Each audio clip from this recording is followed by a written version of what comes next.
with a conversation with Master Mark Sutch, CCO IndiGo Cargo. So, hi Mark. Hi. How airlines rethinking risk diversification in cargo network amid rising geopolitical tension, unrest which is going on?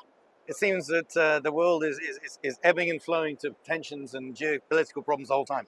The one thing I would say is that air cargo is extremely resilient. And I think if you go back to the COVID time and you saw all the turmoil that was happening in COVID, air cargo was able to adapt to that environment very well.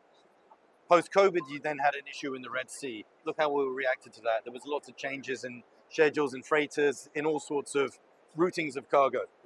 Same again today, what's happening in West Asia with the crisis in the Middle East stroke Iran has made us rethink how we route cargo. Obviously, for some of the carriers based in the Middle East, the impact has been bigger. For IndiGo, it's been less. We've obviously had to reroute some of our flights and longer flight times, which had our own implications. But essentially, look, air cargo is so resilient. We always find a way in which to, support the supply chain and make things happen. How is IndiGo Cargo optimizing regional connectivity where infrastructure might be limited? Well, first of all, infrastructure is improving in most places. But when you talk about tier 2 and tier 3 cities, some tier 2 cities in India are bigger than national capitals in Europe, right? So these are very, very important cities when it comes to, the growth in e-commerce and subsequently air cargo. In terms of infrastructure, it's amazing what happens here today, right? So IndiGo operates to 98 domestic airports in India, of which 69 accept cargo, right? The ones that don't accept cargo, various security reasons or whatever reasons they have. In some of those 69 smaller places, we have to plan cargo to have a drop-off earlier than usual because it's coming through the cargo terminal, right? This doesn't happen anywhere else, but India's able to do this, right? So cargo will come in, it will be dropped off 5-6 hours before a flight, X-rayed in the usual machines that we would do passenger X-ray in, goes, put aside, passengers board, we board the cargo. We're finding a way to get around it. The other part to that, though, is what you're talking about in terms of actual total infrastructure. Most of the big metros at the moment have got great infrastructure. A lot of the smaller airports are really developing that infrastructure, and they're developing it very well. We have 28 bonded airports at the moment. You take something like Indore. Indore is a tier 2 or tier 3 city. Right. Probably tier 2. It's a big cargo hub for us. And you can actually clear customs now in Indore, connected to your hub in Delhi for an interline carrier or partner carrier, and then they can carry on to wherever, to Hong Kong or to Europe, United States. So there's other ways of doing it. But what I find about India is in a lot of these airports, there's always, where there's a will, there's a way. And when there's not a way, it's usually because there's a security issue or a very valid reason. So despite the infrastructure not being there today, it's developing in the background. We're finding a way to do things.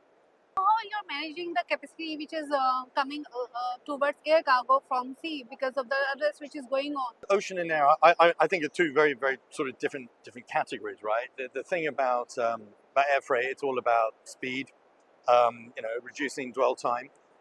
Ocean is a different product. There are certain routes where the cost difference will be such that you may see a shift from air to ocean. But today, I think they're two separate products. Where I think, and that you mentioned that point about ocean and air, I think where India has a real opportunity is sea air type products, right?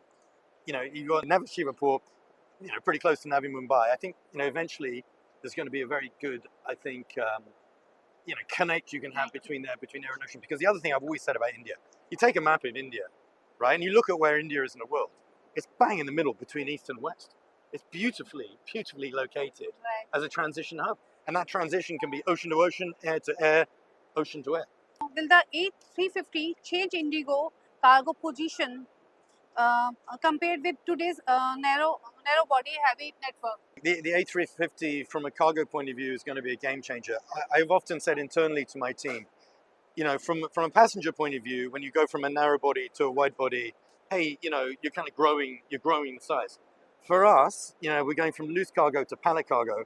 We're growing, but we're actually growing up. We're getting into a different game here. Right. We're joining the league of many sort of what I would say mature, established airlines who operate wide bodies.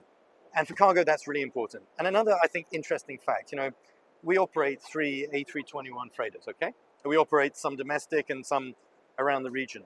That freighter, on a good day, will have maybe 23 to 24 tons of payload. an A350 on a given route with a reasonable load factor of passengers will take 20, 22 tons of cargo. So essentially, the amount of cargo I'm putting on a single narrow body freighter can go on a passenger A350. That's the kind of story we're talking about. So when we say we've got 60 wide body 350 passenger aircraft coming, it's like having 60 narrow body freighters coming. A huge opportunity and an exciting one. Right. And we're practicing a little bit now because, as you know, we operate some 787-900s on lease to Europe. And so the team in the last year or so have had to, start selling palletized cargo, and we're getting really fantastic results on that. So I see this as a really exciting story for us and for India.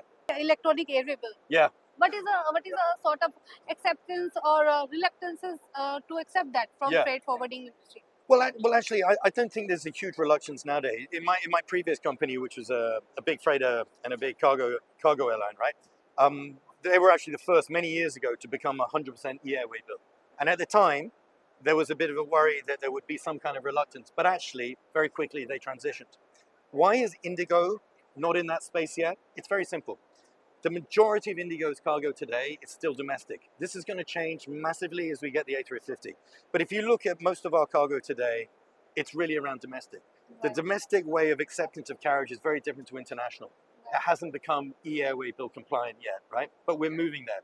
So when you look at 𝐸-Airway bill on an international scale, we've got a project, we're working on that at the moment.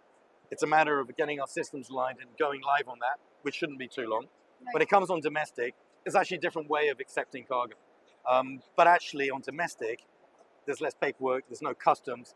It's actually pretty smooth. And if you see, from drop-off to acceptance and getting all your paperwork done at domestic airport now in India, it's really pretty smooth. It doesn't take long. So is there any particular education program also you conduct with the freight forwarding companies? There's always going to be, when you're onboarding an agent and you're moving to a 𝐸-Airway bill, there's always going to be some kind of training. But nowadays the systems, they're so intuitive, it's not an issue. Right. As I said, literally back in 2015, 16, as the world was transitioning, or as IATA brought in the 𝐸-Airway bill, there was a lot of pushback and resistance there. Right. But it probably took 2 or 3 years to get general acceptance. Now that's for the main international forwarders. Yeah, there may be some smaller ones, some smaller specialist forwarders that we have to have a different conversation with. But I think it makes sense for the airline and for the forwarder at the end of the day. Do you see dynamic cargo pricing becoming as a sophisticated and impactful as a passenger revenue management over the next 5 years? Absolutely. And one of the reasons around that, and I'm no expert in this, is going to be things like AI. So it's interesting you say this. So, IndiGo is actually going through a process at the moment under my leadership and with the team at bringing in capacity and revenue management, okay? Capacity forecasting and revenue management system. So we've actually got an ongoing study and an RFP to move in that direction and getting the right system. To be fair, we've kind of put it on hold. The reason we've been on hold is because we now want to go back in this RFP and go to all of the companies we're talking to say, right, since we started this conversation 18 months ago, AI has come a long way. How are you now going to adopt AI within this? So I have absolutely no doubt, and I'm sure many airlines are doing it already, that the revenue management within cargo will be as sophisticated, as complex, and as sophisticated as it is on the passenger side. So much of it in the past has been about taking historical data, extrapolating and looking at what happens in the future. That's also the case with cargo. You've got to understand, when are the peaks, when are the troughs. We all know, for example, that 2 weeks before Diwali, there's going to be a huge rush. Right? How can we use that historical data? Make sure it's clean, cut out any particular bits that are wrong in terms of day of week or time of day, put it into a revenue management system that will then optimize for the schedule you have and the network you're going to put it on. Would you like to add something about the complete present scenario which is going around about any particular domain, pharmaceutical or e-commerce, maybe perishable, something on that? I know you're very cargo specific, so I'm just kind of teaching to people who know this. But just like on an airplane, you may have a business, a premium, and an economy. You may have within the economy cabin a light fare that doesn't have, XYB, a fare that has a meal included. Hey, cargo is the same, right? You've got different products that require different handling, from perishable to live animal, dogs and cats, to pharmaceuticals, to auto parts, to vulnerable cargo, to carrying silver. Right. We're now picking 2 or 3 of these verticals that we kind of carry anyway, but saying, you know what, we're going to take these much more seriously, much more process driven, and get certification around them. Pharmaceuticals, for example, IATA have a certification process that a lot of shippers will want you as an airline to have. We don't have that at the moment, but we're working on it. It means that our warehouses need to be audited, our cargo manuals need to be reviewed, our staff need to have the right training. So we've come a long way, from the little baby that IndiGo was for cargo to getting into this grown-up world. And part of the reason we're doing that is because, as I said, with the 350, we're growing up, and we've got to be up there with the best in class, and we always want to be best in class.